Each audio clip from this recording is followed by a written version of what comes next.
गाड़ी नंबर 1 और मार्केट के एक्शन पर हमारी नजरें बनी हुई है, जहां पर लगातार तेजी का मूड बाजार में कायम है। इस बीच आज शाम को एक अहम बोर्ड बैठक है जिस पर बाजार की भी नजरें रहेंगी। दरअसल मार्केट रेगुलेटर सेबी की आज की बोर्ड बैठक में टीईआर टोटल एक्सपेंस रेशियो पर कुछ फैसले आएंगे। साथ ही कुछ और अहम मुद्दे हैं जिन पर भी चर्चा होने वाली है और शाम को दरअसल एक प्रेस कॉन्फ्रेंस भी होगी। यश जैन इस पूरे मामले पर नजर बनाए हुए हैं। यश, क्या एक्सपेक्ट कर सकते हैं? हर्षिता, जैसे आपने कहा, काफ़ी अहम बोर्ड मीटिंग है सेबी की आज शाम को, और इसे जो इतना अहम बनाता है वो है टीईआर या टोटल एक्सपेंस रेशियो, जो कि म्यूचुअल फंड इंडस्ट्री के लिए एक बड़ा ओवरऑल होगा रेगुलेशंस में।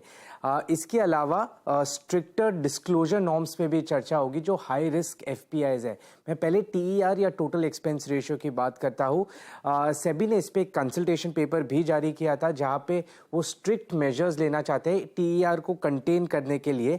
यहाँ पे दो इंपॉर्टेंट प्रपोजल है जिसपे सेबी चर्चा करेगा और हम उम्मीद कर रहे हैं इस पे कोई डिसीजन भी आएगा। पहला ये है कि जो टीईआर या टोटल एक्सपेंस रेशियो है वो स्कीम लेवल से हटा के पूरे एएमसी लेवल पे होना चाहिए। एक कंसोलिडेटेड टोटल एक्सपेंस रेशियो के हिसाब से असेसमेंट होना चाहिए हर एक प्लेयर का, हर एक म्यूचुअल फंड प्लेयर का।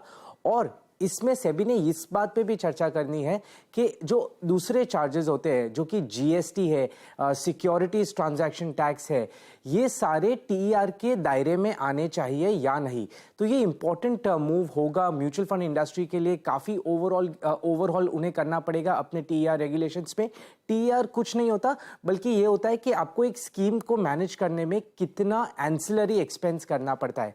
इसके अलावा जैसे मैंने कहा, हाई रिस्क एफपीआईज है, उनके डिस्क्लोजर नॉर्म्स पे भी चर्चा होगी। हाई रिस्क एफपीआईज वो होते हैं जिनका इन्वेस्टमेंट एक ग्रुप में 50% से ज्यादा हो या टोटल इंडियन इक्विटी मार्केट पे 25,000 करोड़ से ज्यादा एक्सपोजर हो, वो इस कैटेगरी में आए जाते हैं। इसके अलावा एक और मुद्दा है जिसपे सेबी चर्चा कर सकता है, वो है जो आईपीओ की टाइमलाइन है उसे रिड्यूस करने के मुद्दे पर। आज अगर आईपीओ क्लोज होता है तो उसके 6 दिन के बाद ट्रेडिंग कमेंस होती है, लिस्टिंग होती है। सेबी ने यह कहा है कि इस पे चर्चा की जाएगी कि किस तरह इस टाइमलाइन को छोटा किया जाए, इस टाइमलाइन को 3 दिन पे लाया जाए। तो ये 3 अहम मुद्दे होंगे सेबी की बोर्ड मीटिंग पे, पर सबसे इंपॉर्टेंट रहेगा total expense ratio mutual fund industry के लिए या टीईआर रेगुलेशंस। रेगुलेशंस, और इसका सीधा वास्ता हमारे से है क्योंकि हम वो टीईआर दरअसल इन कंपनियों को देते हैं। तो ऑफ कोर्स एसेट मैनेजमेंट कंपनियों पर नजरें रखें, लेकिन एक इंपॉर्टेंट डिसीजन सेबी की तरफ से आता हुआ दिखाई देगा। बहुत बहुत शुक्रिया यश इस अपडेट के लिए। चलिए, इस बीच